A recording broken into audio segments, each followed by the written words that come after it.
dans la maison du Seigneur pour cette première journée. Nous commençons dans cette nouvelle église. Nous vous remercions tous d'être venus à notre centre, la restauration de l'âme d'une personne, selon la directive de l'Éternel nous a donné pour pouvoir restaurer la vie des personnes. Vous êtes les bienvenus à tous pour venir pour cette journée, pour restaurer votre vie à travers la repentance de la vie que nous vivons tellement. Il y a tellement de choses. Dieu a prévu pour vous tant de bonheur dans votre vie et beaucoup de choses. Il faut savoir seulement implorer Dieu pour pouvoir libérer toutes les choses que Dieu, le bonheur, tant d'océans de miséricorde que Dieu a promis dans votre vie. Et cela va se réaliser. Nous allons lire un passage biblique. C'est le psaume 23, verset 3. Il restaure mon âme, il me conduit dans les sentiers de la justice à cause de son nom.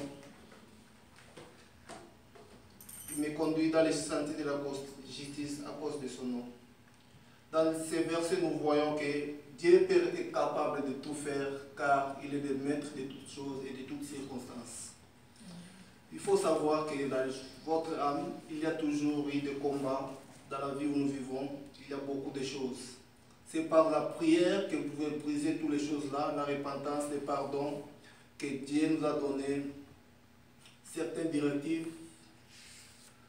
spirituelles à suivre, les prières. Notre assemblée spirituelle est encadrée par des gens, vous allez les connaître au fur et à mesure. Nous avons 3 personnes qui sont devant là, et les petits-enfants. Devant Dieu, il n'y a pas de supérieurs et d'inférieurs. Tous, nous sommes des instruments de Dieu. La Bible déclare dans Psaume 107, 17 à 20. Les insensés par la conduite coupable et par leur iniquité s'étaient rendus malheureux. Leur âme avait en horreur toute nourriture et touché aux portes de la mort dans leur détresse. Ils crièrent à l'Éternel, et l'Éternel les délivra de leur angoisse, et il les envoya sa parole et les guérit en échange de la force. L'Éternel est capable de faire beaucoup de choses dans notre vie, comme vous voyez là, à travers le ministère de notre cher bien-aimé, pasteur Geneviève Bissa, que vous allez connaître au fur et à mesure, et d'autres tant de personnes, Daphné et d'autres personnes. Nous invitons tous à participer à l'œuvre du Seigneur. C'est ainsi que le Seigneur éternel avait restauré ceux qui, à cause de leurs péchés, avaient mis en péril leur propre vie dans le malheur. Ils crièrent à l'Éternel et l'Éternel les secourt. Notre Dieu est capable de faire des merveilles dans votre vie et beaucoup de choses. Il n'est pas limité. Il est là pour tout. Il peut agir à n'importe moment de votre vie. Lorsque vous l'implorez, il sera là. Dans Romains 12:2, ne vous conformez pas au siècle présent, mais transformez par le renouvellement de l'intelligence, afin que vous discerniez quelle est la volonté de Dieu et ce qui est bon, agréable et parfait. L'intelligence symbolise l'homme intérieur, c'est lui qui dirige le corps, d'où la nécessité d'une restauration de la pensée doit être sous contrôle du Saint-Esprit afin de combattre les mauvaises œuvres inspirées par les malins. À Philippe, ici dans Philippiens 2:5, nous dit ceci. L'enfant de Dieu doit avoir en soi les sentiments qui étaient en Jésus-Christ. C'est ainsi la personne restaurée fera de l'Éternel ses délices. Dans Philippiens 2:5, cela nous décrit bien que Dieu est capable de restaurer une personne, mais on demande dans le sens de croire et avoir la foi à Dieu, c'est très important à travers notre repentance et la restauration de l'âme de la personne à dépenser. Quel que soit le problème, le Seigneur a le pouvoir de restaurer sa parole, puissance dans ta vie. Maintenant, nous allons passer à un moment de prière. Premièrement, nous allons commencer par le pardon. Nous avons marché, nous avons fait n'importe quoi toute cette semaine, écoulé toutes d'autres choses que nous avons tant fait. Maintenant, nous allons commencer par la prière des pardons. On peut prier. Seigneur Dieu Tout-Puissant. Ô Éternel des armées, Dieu le Dieu Tout-Puissant, notre Alpha, notre Oméga. Il n'y a point de Dieu Tout-Puissant, Créateur des cieux de la terre, Créateur de tout l'univers. Ô Dieu Tout-Puissant, nous implorons ton pardon, ta grâce, Dieu Tout-Puissant. Ô Dieu Tout-Puissant, Dieu le Dieu Tout-Puissant qui agit, qui protège, Dieu Tout-Puissant. Ô Dieu Tout-Puissant, car toi, Dieu le Dieu du pardon, le Dieu qui sait pardonner, Dieu Tout-Puissant. Dieu le Dieu de bonté, Dieu Tout-Puissant, qui peut pardonner, Dieu Tout-Puissant. Dieu Tout-Puissant, merci pour ta grâce, Dieu Tout-Puissant. Ô Dieu Tout-Puissant, nous implorons à ce moment ton pardon, Dieu Tout-Puissant. Dieu le Dieu Tout-Puissant qui sait comment pardonner, Dieu Tout-Puissant. Il n'y a point de Dieu Tout-Puissant, Créateur des cieux de la terre, Créateur de tout l'univers, Tout-Puissant. Nous implorons le pardon, Dieu Tout-Puissant, des âmes, Dieu Tout-Puissant, que tu vas envoyer, Seigneur, Dieu Tout-Puissant. Il n'y a point de Dieu Tout-Puissant, Créateur des cieux de la terre, Créateur de tout l'univers. Il n'y a point de Dieu Tout-Puissant, Créateur des cieux de la terre, Créateur de tout l'univers. Merci pour ta grâce, Dieu Tout-Puissant, pour le pardon que tu nous donnes, Dieu Tout-Puissant. Merci, Seigneur. La deuxième intention de prière sera que Dieu puisse nous donner la force, la persévérance dans la prière. Dans Acte 6, verset 4, Dieu nous recommande, ça dit ceci: persévérer dans la prière et dans le service de la parole. Pour nous, nous persévérons dans la prière et dans le service de la parole. Dieu est souverain pour bénir sa parole et partout, toute manière. Prions que Dieu puisse nous donner la persévérance dans sa parole. Ô Éternel, Dieu des armées, car toi Dieu le Dieu Tout-Puissant, Dieu Tout-Puissant, c'est toi qui es le Dieu qui donne la force, Dieu Tout-Puissant. Ô Dieu Tout-Puissant, la force que tu as donnée à tes serviteurs dans le passé, Dieu Tout-Puissant. Nous t'implorons, Dieu Tout-Puissant, la persévérance jusqu'à la fin, quand tu dis, celui qui persévérera jusqu'à la fin sera sauvé. Une chose est de croire, mais l'autre de persévérer avec toi. Seigneur, nous prions, oh Dieu, pour que tu puisses défendre ton dépôt dans nos vies et que nous persévérions, oh Dieu Tout-Puissant, dans la connaissance de toi, dans ta parole, au nom puissant de Jésus-Christ. Merci Seigneur, parce que tu vas le faire. Gloire et louange à toi, Papa, au nom de Jésus-Christ. Amen. Notre troisième intention de prière sera que Dieu, qui donne toutes les directives, puisse nous soutenir dans sa directive. Nous implorons sa directive divine et puisse nous diriger. 1 Corinthiens 2, versets 3 à 4 nous dit ceci: pas été en parole persuasive et de sagesse, mais une démonstration de l'esprit et de puissance. Ça n'a pas été par la parole persuasive de sagesse, mais une démonstration de l'Esprit Saint et de la puissance que Dieu nous parle. Nous allons implorer Dieu qui puisse bien nous donner les directives venant de lui directement. Nous allons prier. Seigneur, oh Dieu nous prions Tout-Puissant, pour ta nous implorons direction, ta directive divine, Dieu nous Tout-Puissant, prions que au cette Seigneur Dieu afin que nous ayons la grâce. Tout-Puissant. Seigneur, pendant que nous nous tenons devant de toi, Seigneur Dieu Tout-Puissant, de prier, oh, et de marcher, oh Seigneur, selon tes directives.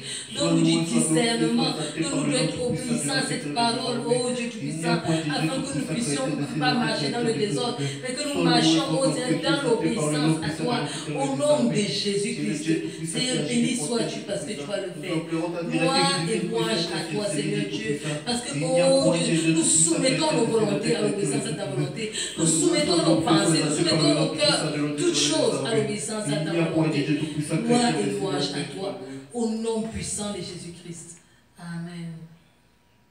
Notre quatrième intention sera basée sur prier pour soi et les autres pour leur ouverture dans leur vie et dans notre vie.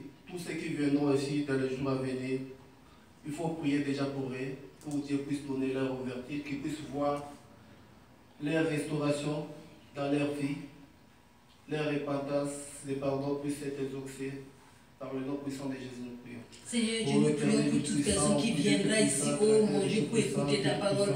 Nous prions afin que, oh Dieu Tout-Puissant, tu les restaures, oh Seigneur Dieu Tout-Puissant, tu restaures leurs âmes, tu restaures, oh Dieu, leur intelligence, tu restaures leur esprit, tu restaures les foyers, tu restaures les enfants, tu restaures les vies, oh mon Dieu, tu restaures les cœurs brisés, tu restaures les familles, tu restaures ta parole, tu restaures, oh Seigneur, toutes choses, oh Seigneur. Nous te supplions pour toute personne qui viendra ici, un si grand nombre qui viendront, oh Père éternel, accomplir ta volonté dans leur vie, au nom puissant de Jésus-Christ. Alléluia à toi, Seigneur Jésus, parce que tu vas agir. Gloire et louange à toi. Alléluia. Notre cinquième intention, nous allons prier pour le bon moment que l'Éternel va nous bénir par sa parole et nous donner le temps de prière et bien suivre pour puisse approfondir notre foi et notre spiritualité et pour accueillir la bonne parole que nous allons recevoir aujourd'hui. Seigneur, je veux prier, oh Dieu, pour ta parole qui sera donnée ce soir. Je prie, oh mon Dieu, pour que ton esprit soit au contrôle. Je prie que cette parole puisse trouver en mon cœur la bonté. Je prie afin que cette parole puisse transformer mon intelligence, transformer mon cœur, transformer ma vie. Je prie afin que, oh mon Dieu, je sois, oh Dieu Tout-Puissant, la manifestation de cette parole qui sera donnée ce soir. Au nom puissant de Jésus. Je prie même pour mon frère et ma soeur. Seigneur, afin que je fasse la même phrase, oh Dieu Tout-Puissant. Gloire et louange à toi. Alléluia.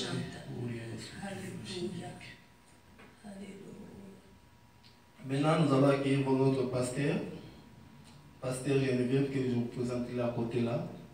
Elle va nous conduire par la prière aujourd'hui.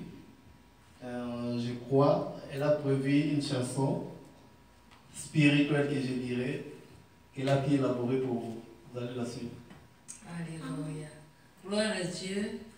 Soyez bénis au nom de Jésus-Christ. C'est vraiment un privilège pour nous d'être dans la maison du Seigneur. Amen.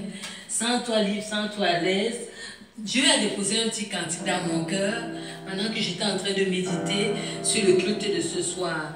Et je prie afin que pendant que tu vas chanter ce cantique, qu'il apporte la vie, qu'il apporte la restauration dans ton âme, qu'il apporte au Christ en toi et que l'œuvre de Dieu soit manifeste dans ta vie. Alléluia. Sens-toi libre de chanter avec moi et quelques paroles. Le chant, il est simple, il dit, Seigneur, je t'appelle aujourd'hui, touche mon cœur. Seigneur, je t'appelle aujourd'hui, touche mon cœur, Seigneur Jésus-Christ. Alléluia.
personnel avec toi.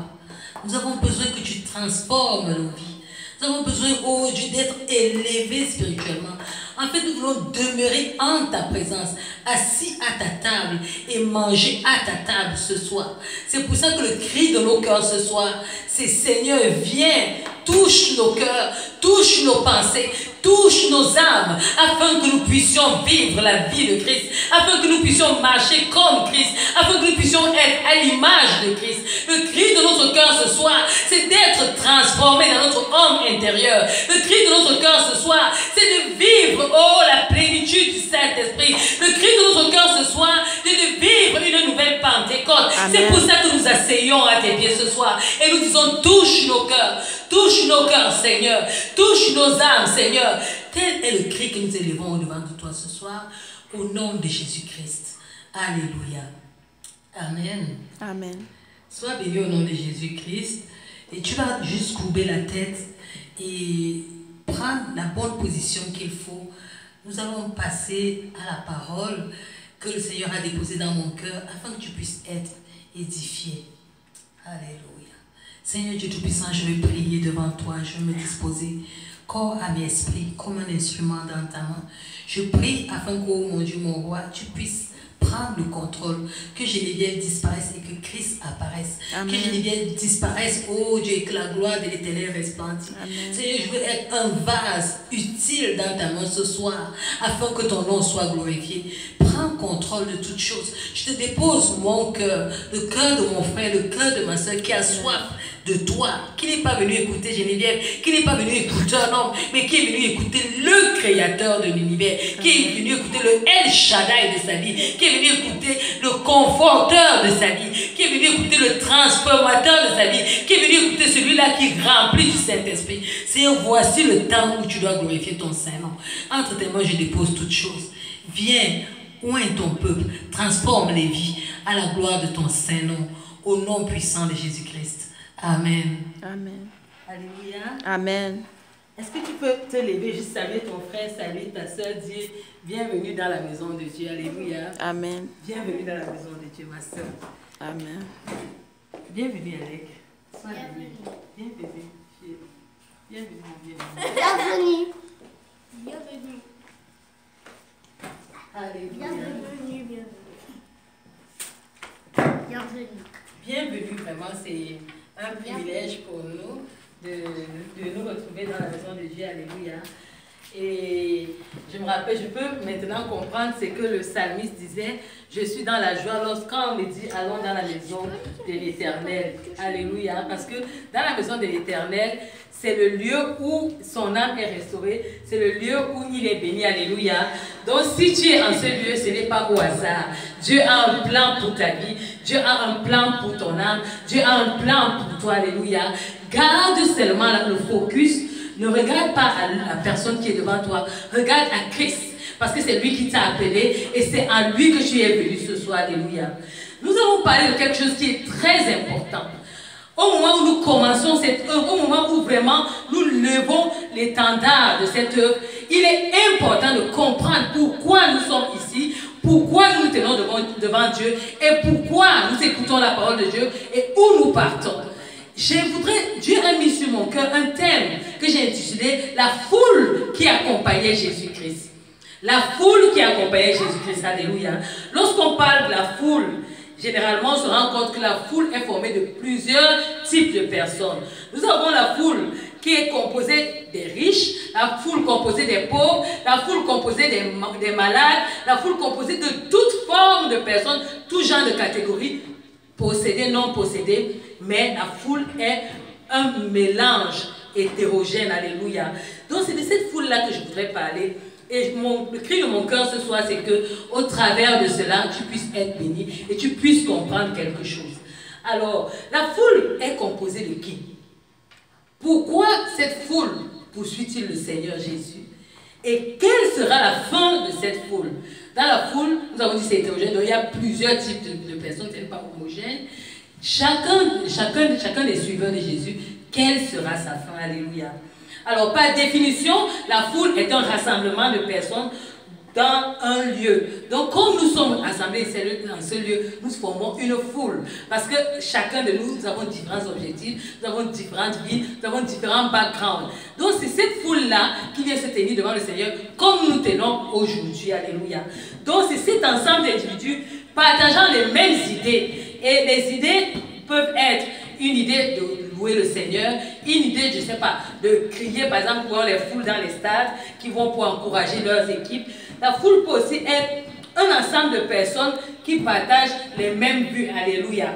Donc c'est cette foule-là que nous allons essayer de comprendre.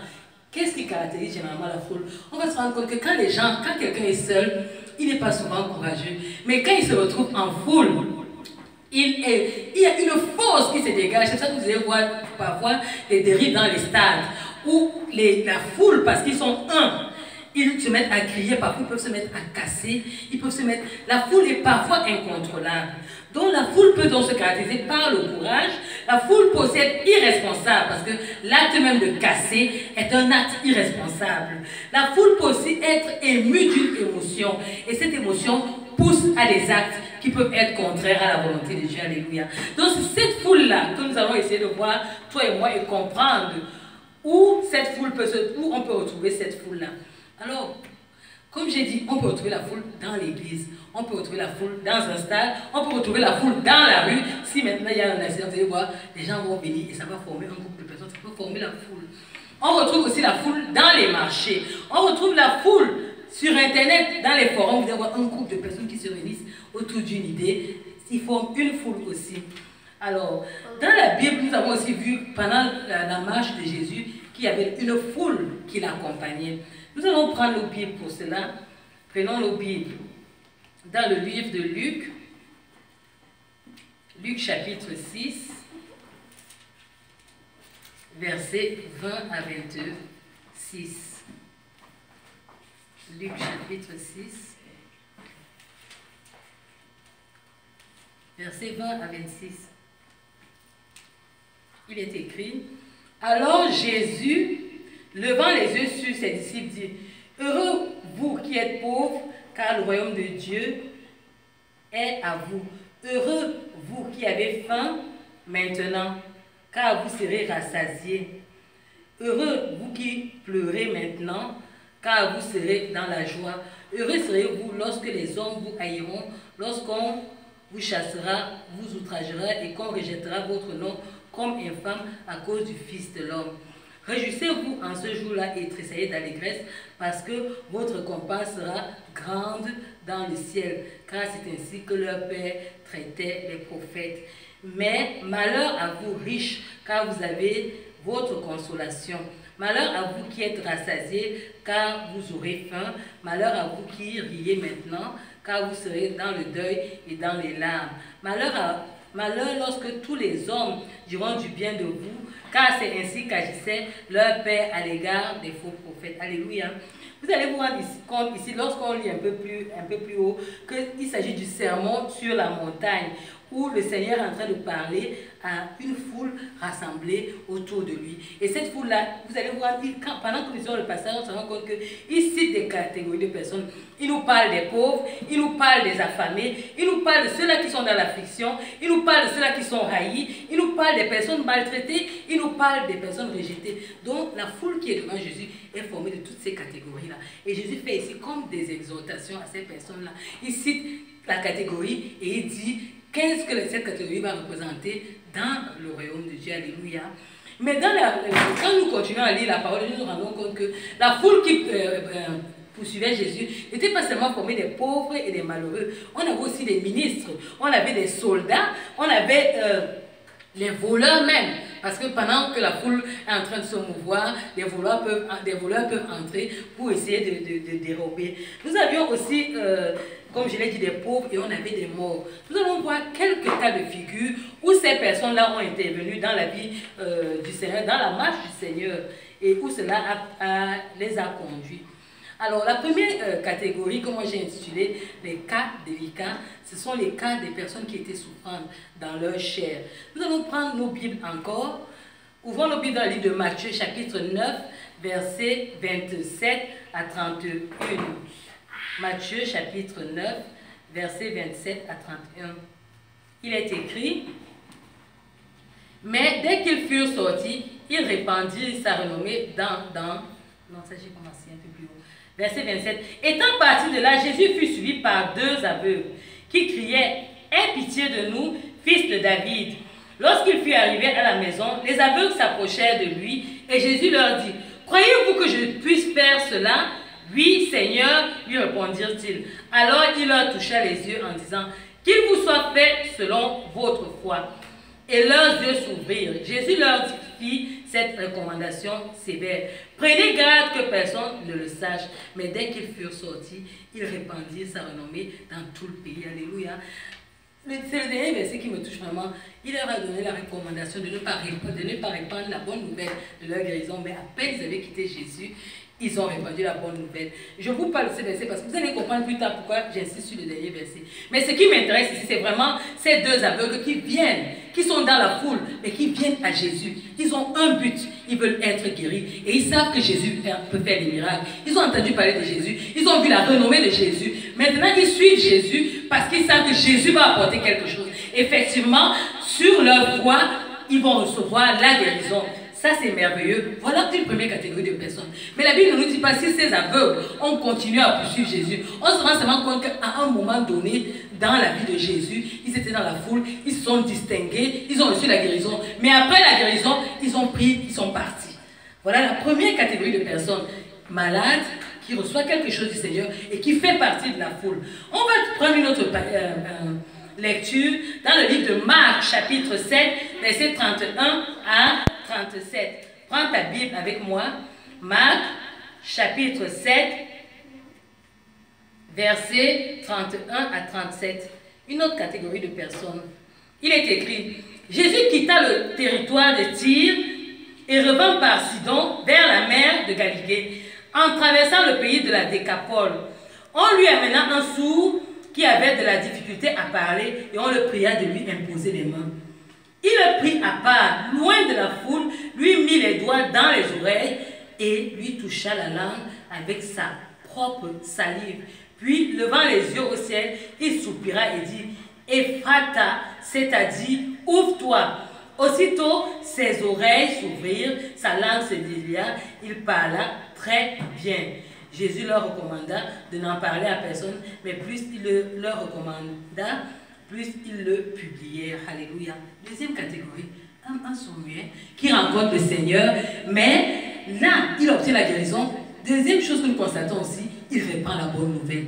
En fait, ces 2 exemples déjà nous montrent l'importance de répandre la bonne nouvelle. En tant que chrétien, en tant que croyant, il est très important de répandre la bonne nouvelle du Seigneur. Quand tu as saisi une parole de Dieu, tu n'as pas besoin de connaître toute la Bible. Les 2 paroles que tu connais, Jésus est capable de sauver. Tu peux déjà te lever pour répandre la bonne nouvelle. Alléluia. Fait que ces 2 personnes-là qui font partie de la foule, qui approchent Jésus en ayant un besoin, le besoin est rencontré parce qu'ils sont guéris, ils sortent et ils prêchent, ils disent Jésus guérit, ils donnent le témoignage en montrant leur propre vie. Alléluia. Ça, c'est vraiment merveilleux. Et comme je vous l'ai dit encore, comme je l'ai dit dans le premier passage, ce qui me marque, c'est vraiment ce zèle à propager l'évangile. Bien, on a d'autres cas, un cas de quelqu'un qui avait plutôt une autre maladie, qui avait ce qu'on peut appeler l'épilepsie à notre époque. Prends ta Bible avec moi encore dans le livre de Matthieu, chapitre 17. Matthieu, chapitre 17, versets 14 à 18. Il est écrit, « Lorsqu'ils furent arrivés près de la foule, un homme vint se jeter à genoux devant Jésus et dit, « Seigneur, aie pitié de mon fils qui est lunatique et qui souffre cruellement. Il tombe souvent dans le feu et souvent dans l'eau. Je l'ai amené à tes disciples, ils n'ont pas pu le guérir. Race incrédule et perverse, répondit Jésus, jusqu'à quand serai-je avec vous? Jusqu'à quand vous supporterai-je? Amenez-le-moi. Jésus parla sévèrement au démon qui sortit de lui et l'enfant fut guéri à l'heure même. Alléluia. Voilà un autre cas de quelqu'un qui est malade, mais pas n'importe quelle maladie. Il souffre d'un problème de possession. Le cas est amené à Jésus. Et nous voyons que ce cas va aussi être résolu parce que le démon va être chassé. Et cette personne va être guérie, libérée. Alléluia. Nous avons aussi le fou de Gadara qui est toujours un cas de possession. Nous avons un autre cas sur lequel j'aimerais que tu ouvres les yeux, tu écoutes attentivement. C'est le cas de la femme adultère. Prends ta Bible avec moi dans le livre de Jean au chapitre 8. Jean chapitre 8, versets 1 à 11. Jean chapitre 8, versets 1 à 11. Il est écrit.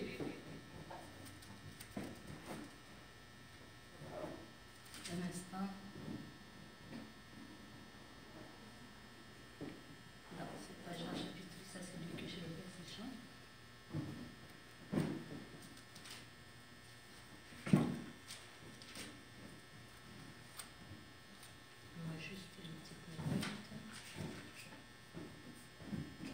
Alors, il est écrit, Jésus, et chacun se retourna dans sa maison. Jésus se rendit à la montagne des Oliviers. Mais dès le matin, il alla de nouveau dans le temple et tout le peuple vint à lui. S'étant assis, il les enseignait. Alors les scribes et les pharisiens amenèrent une femme surprise en adultère. Et la plaçant au milieu du peuple, ils dirent à Jésus, Maître, cette femme a été surprise en flagrant délit d'adultère. Moïse, dans la loi, nous a ordonné de lapider de telles femmes. Toi, donc, que dis-tu? Il disait cela pour l'éprouver, afin de pouvoir l'accuser. Mais Jésus, s'étant baissé, écrivait avec le doigt sur la terre. Comme il continuait à l'interroger, il se releva et leur dit, que celui de vous qui est sans péché jette le premier la pierre contre elle. Et s'étant de nouveau baissé, il écrivait sur la terre. Quand ils entendirent cela, accusés par leur conscience, ils se retiraient un à un, depuis les plus âgés jusqu'au dernier. Et Jésus resta seul avec la femme qui était là au milieu. Alors s'étant relevé et ne revoyant plus que la femme, Jésus lui dit, Femme, où sont ceux qui t'accusaient? Personne ne t'a-t-il condamné? Elle répondit, Non, Seigneur. Et Jésus lui dit, Je ne te condamne pas non plus, va et ne pêche plus. Alléluia. C'est vraiment un cas spécial. Les autres cas, on avait les possessions, on avait les maladies, mais là c'était un cas de condamnation. La femme avait réellement été surprise en flagrant d'adultère et la loi recommandait qu'elle soit lapidée. Mais cette femme, le Seigneur va manifester son amour en lui accordant le pardon. Ce qui me bénit dans ce passage, ce n'est pas tant le pardon que le Seigneur accorde à cette femme, c'est le comportement de la femme après le pardon. Les autres avaient répandu la bonne nouvelle. Nous avons été guéris. Je ne voyais pas, il m'a guéri. Oh, j'étais sourd, il m'a guéri. Mais cette femme, par la suite, va s'attacher au Seigneur. Et la Bible parle d'elle même après la mort de Jésus. C'est elle qu'on appelait Marie de Magdala. Elle s'appelait Marie-Madeleine, mais elle était originaire de Magdala. C'est pour ça qu'on parle de Marie de Magdala. Marie de Magdala va écouter cette parole, elle fait partie de la foule, elle va être gratifiée par le Seigneur et elle va rester au pied du Seigneur pendant toute sa vie. Elle va persévérer dans la parole et elle fera même partie des premières femmes qui vont prêcher l'évangile parce que quand le Seigneur sera ressuscité, c'est elle qui ira annoncer la bonne nouvelle. L'attitude de Marie de Magdala ici m'interpelle, t'interpelle. On a la foule qui marche avec Jésus. Ceux-là viennent prendre les guérisons, ceux-là viennent prendre les délivrances, mais on a ceux-là qui vont recevoir quelque chose du Seigneur, vont demeurer au pied du Seigneur et vont persévérer jusqu'à la fin. Alléluia. Donc voilà quelques cas de figure où nous avions des gens qui approchaient Jésus. J'ai aussi vu, quand on continue la lecture, on peut se rendre compte des pharisiens qui sont là dans le livre de Matthieu, chapitre 16, au verset 6, qui approchaient Jésus et venaient avec des cas philosophiques pour essayer de le coincer dans les raisonnements humains. Mais Jésus, avec la sagesse de Dieu, réussissait à s'en sortir. Eux, leur rôle, c'était seulement essayer de trouver des pièges pour faire tomber Jésus. On a aussi le Nicodème qui est venu rencontrer le Seigneur par le soir. Nous avons une autre catégorie de personnes. C'est là, les autres, on va dire peut-être c'est la foule, elle est éloignée, elle ne connaît pas le Seigneur, elle n'a pas marché avec le Seigneur. Maintenant, on va voir une autre catégorie de personnes. Là, ce sont les disciples du Seigneur. Les disciples du Seigneur, en fait, un disciple est censé être quelqu'un qui est assis, qui apprend à tes pieds, un apprenti. Le disciple, c'est l'apprenti du Seigneur, donc c'est quelqu'un qui marche selon que le Seigneur lui enseigne. Mais dans les disciples, on se rend compte qu'il y a des catégories et des catégories. Il y a des disciples que moi j'appelle passifs parce que la Bible ne nous parle pas tellement d'eux. Peut-être qu'ils ont fait des œuvres, mais leurs œuvres ne sont pas illustrées dans la Sainte Bible que moi je lis. Et moi, je les ai donc classés comme des passifs. On a par exemple André, on a Philippe, on a Barthélemy, on a Simon le Zélote, on a Jacques le mineur, qui sont des disciples de Jésus, qui marchaient avec Jésus, qui faisaient partie des 12, mais qui ne sont pas tellement cités dans la parole comme ayant fait des œuvres. On a d'autres disciples qui se démarquent par leur conduite, qui marchent avec Jésus, qui font foule. Vous vous rappelez, on a défini, la foule c'est la personne, un groupe de personnes qui t'accompagnent, qui, selon la définition, partagent des idéologies. Nous avons Judas Iscariote, et nous savons que Judas avait une tare en lui, il aimait tellement l'argent que cet amour de l'argent va le pousser à se détourner de Dieu jusqu'à ce qu'il pourra même vendre son maître. Nous avons Thomas qui était avec le Seigneur, qui marchait avec le Seigneur, qui était un disciple, qui écoutait, mais Thomas était quelqu'un qui ne croyait pas facilement. Il avait besoin de voir avant de croire. En fait, c'est comme si, quand on lit les écrits bibliques, Thomas était quelqu'un d'incrédule. Parce que lui, il voulait seulement voir. S'il ne voit pas, il ne croit pas. Nous avons Jude, nous avons Jacques, frère de Jean, nous avons Simon, Pierre et nous avons Jean. Voilà le groupe des disciples, que moi j'ai appelé ici actifs. Dans ce groupe des disciples actifs, il y a 3 autres disciples qui se démarquent. Nous avons Pierre, Jean et Jacques. Ce sont ces 3 disciples-là que le Seigneur avait pris avec lui quand il est parti à la montagne pour la transfiguration. Mais un autre constat que je fais aussi au travers de ces disciples, c'est que le premier Jean est quelqu'un que le Seigneur aimait. Pierre est quelqu'un de fougueux. Et moi, Jean, je l'appelle le calme. Et Jacques, je ne me suis pas tellement attardée sur lui. Alors, qu'est-ce qui se passe? C'est que Pierre aime le Seigneur. Il est fougueux, il est zélé, il est prêt à couper les oreilles lorsque le Seigneur est attaqué. Mais Pierre a des tares. Il fait foule à côté du Seigneur. Et à un moment donné, le Seigneur va lui dire, arrière de moi, Satan. Ça veut dire qu'il est disciple, il marche à côté du maître, il obéit au maître, il est dans les plans du maître, il a même des révélations, il marche dans la crainte de Dieu, mais dans cette crainte-là, il y a un feu étranger en lui. Pierre n'est pas totalement transformé. Pierre marche un pas avec Jésus, un autre pas il raisonne. À un moment donné, quand ils vont rester, Pierre qui paraît être l'aîné, Pierre va rentrer pour aller pêcher. Il va se déshabiller nu pour aller pêcher. Au point où quand le Seigneur va lui apparaître, il sera obligé de courir pour aller chercher les vêtements. Alors, voilà les gens qui forment foule devant le Seigneur. On a la foule, comme je peux dire, éloignée. On a la foule des malades qui viennent pour un moment. On a la foule des personnes qui viennent, qui reçoivent et qui restent comme Marie de Magdala. On a même des disciples qui apprennent de l'enseignement du Seigneur, qui marchent avec le Seigneur, mais qui ont des tares. Dans tous ces disciples-là, si je te pose la question maintenant, tu marches avec Christ. À quelle catégorie t'identifies-tu? Es-tu la foule qui vient se balader quelque part à côté du Seigneur, qui a un besoin particulier, qui veut recevoir et partir? Es-tu cette foule qui va rester comme Marie de Magdala? Elle a reçu une grâce du Seigneur. En fait, elle était condamnée, mais elle reçoit une grâce et elle va rester à côté du Seigneur, persévérer jusqu'à la fin.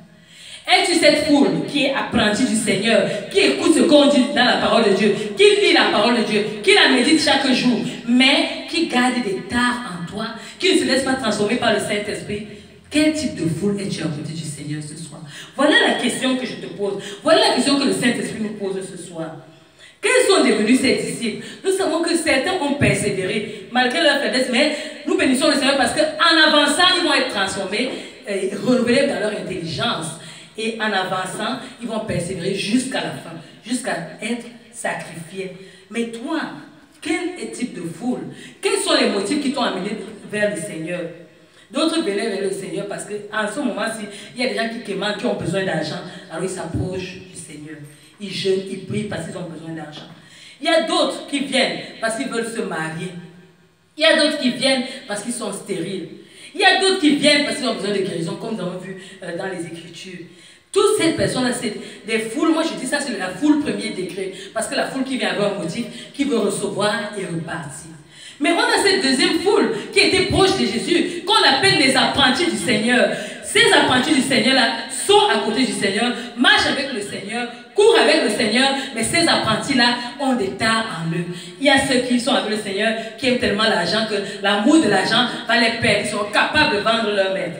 Il y a ceux-là qui marchent avec le Seigneur, qui un coup ont des révélations de Dieu, un coup sont dans la présence de Dieu, un autre coup ils sont en arrière, un autre coup ils raisonnent selon le monde, un autre coup ils veulent être les disciples qui seront les maîtres régnants. En fait, c'est comme si les enseignements que le Seigneur leur donne ne sont pas encore bien entrés dans leur tête. Ces enseignements-là, ils les perçoivent humainement. Les enseignements que tu reçois du Seigneur, comment les perçois-tu? Les perçois-tu selon l'humain, selon tes raisonnements? Veux-tu que Dieu soit avec toi, mais que tu raisonnes selon toi? Ou bien Dieu est avec toi et tu raisonnes selon Dieu? Tu laisses Dieu te transformer, tu laisses Dieu marcher dans ta vie, tu laisses Dieu enlever le faux en toi, tu laisses Dieu transformer ta pensée, tu laisses Dieu enlever la corruption en toi et laisser Dieu se manifester dans sa gloire. Quand tu viens au Seigneur, comment tu t'approches? Es-tu une foule corrompue ou es-tu une foule disciple? Et en tant que disciple, es-tu une foule disciple qui veut persévérer jusqu'à la fin ou une foule disciple qui est moitié disciple, moitié corrompue? Quel genre de foule formes-tu devant le Seigneur ce soir? Telle est la question qui t'est posée, mon frère. Telle est la question qui t'est posée, ma soeur. Est-ce que tu viens de la présence de Dieu? Est-ce que tu t'approches de Dieu seulement parce que tu as besoin? Ou bien tu te dis, j'ai appris qu'il y a un Père Céleste qui m'a aimé, qui m'a sauvé. J'aimerais l'expérimenter. J'aimerais qu'il me transforme. J'aimerais marcher avec lui. J'aimerais marcher avec lui. J'aimerais que Christ soit formé en moi. Je n'aimerais plus être corrompu. Je n'aimerais plus être cette menteuse. Je n'aimerais plus être ce voleur. Je n'aimerais plus être cette personne adultère. Je voudrais qu'il manifeste sa volonté dans ma vie. Es-tu cette personne-là qui a soif de Jésus ce soir? Telle est la question que le Saint-Esprit te pose au travers de ma bouche ce soir.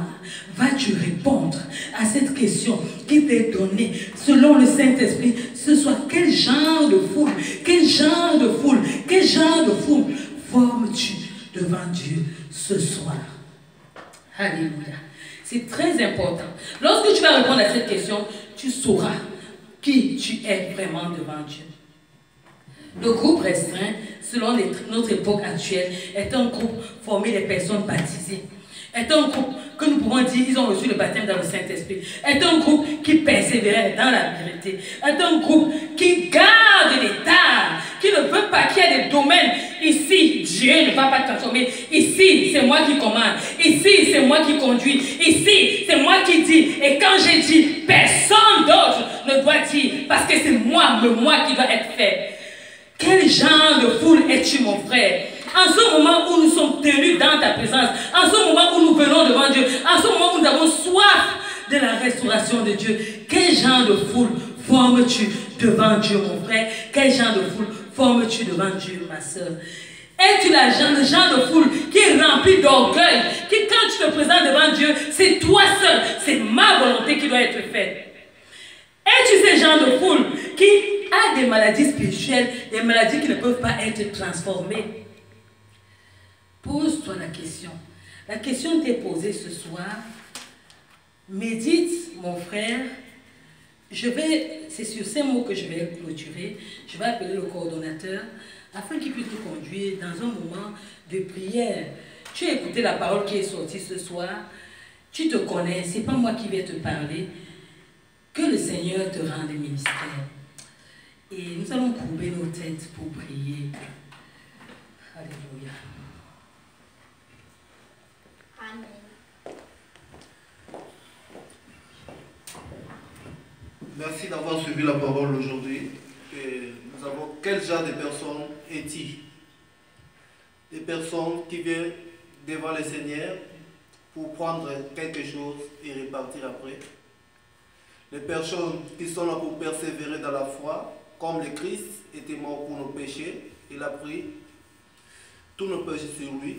Il a accepté cette souffrance-là pour briser tous nos péchés et restaurer la vie.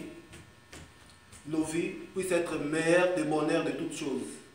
Maintenant là, nous allons prier. Ô Éternel Dieu des armées, des grâces, tu es le Dieu tout-puissant, créateur des cieux et de la terre, créateur de tout l'univers. Ô Dieu tout-puissant, nous implorons ta grâce divine, Dieu tout-puissant, que nous ne puissions pas être des personnes qui sont là au profit de quelque chose et répartir, Dieu tout-puissant. Nous voulons laisser toute notre vie, Dieu tout-puissant, comme tu es mort pour nous sur la croix, que nous puissions suivre ta route, Dieu Tout-Puissant, jusqu'à la fin, Dieu Tout-Puissant, et le jour, Dieu Tout-Puissant. Il n'y a point de Dieu Tout-Puissant, Créateur des cieux et de la terre, Dieu Tout-Puissant. Donne-nous la force, la persévérance dans tout ce qu'on fera, Dieu Tout-Puissant, car il n'y a point de Dieu Tout-Puissant qui puisse nous donner cette force, Dieu Tout-Puissant. Ni les parfaits sur ce monde, à part le Dieu Tout-Puissant, l'Éternel des armées, l'Éternel Dieu Tout-Puissant. Nous recommandons, Dieu Tout-Puissant, que tu puisses implanter, Dieu Tout-Puissant, dans toute personne qui viendra, si c'est Dieu Tout-Puissant, cette persévérance, Dieu Tout-Puissant, tu puisses suivre, Dieu Tout-Puissant, ta parole de vie, Dieu Tout-Puissant, qui puisse les ramener au bonheur, Dieu Tout-Puissant, que tu as prévu pour eux, Dieu Tout-Puissant, qui ne puisse pas être, Dieu Tout-Puissant, une personne qui a réussi quelque chose, qui l'oublie, pour que les malheurs les suivent, qu'ils puissent revenir encore par après, Dieu Tout-Puissant. Nous implorons, Dieu Tout-Puissant, ta grâce, Dieu Tout-Puissant, sur leur vie, Dieu Tout-Puissant, que tu puisses être, Dieu Tout-Puissant, le Créateur, Dieu Tout-Puissant. Donne-lui la force, la persévérance, qu'ils puissent persévérer dans ta foi, Dieu Tout-Puissant. Oh, Dieu Tout-Puissant, Éternel des armées, Dieu Tout-Puissant. Je laisse toute cette nuit, le programme de cette nuit, cette nuit, Dieu Tout-Puissant. Oh, Dieu Tout-Puissant, merci pour ta parole que tu nous as donnée aujourd'hui, Dieu Tout-Puissant. Car il n'y a point de Dieu Tout-Puissant, Créateur des cieux et de la terre, Créateur de tout l'univers. Nous te rendons grâce et louange à toi, Dieu Tout-Puissant, le maître de toutes choses et de toutes circonstances. Merci, Seigneur.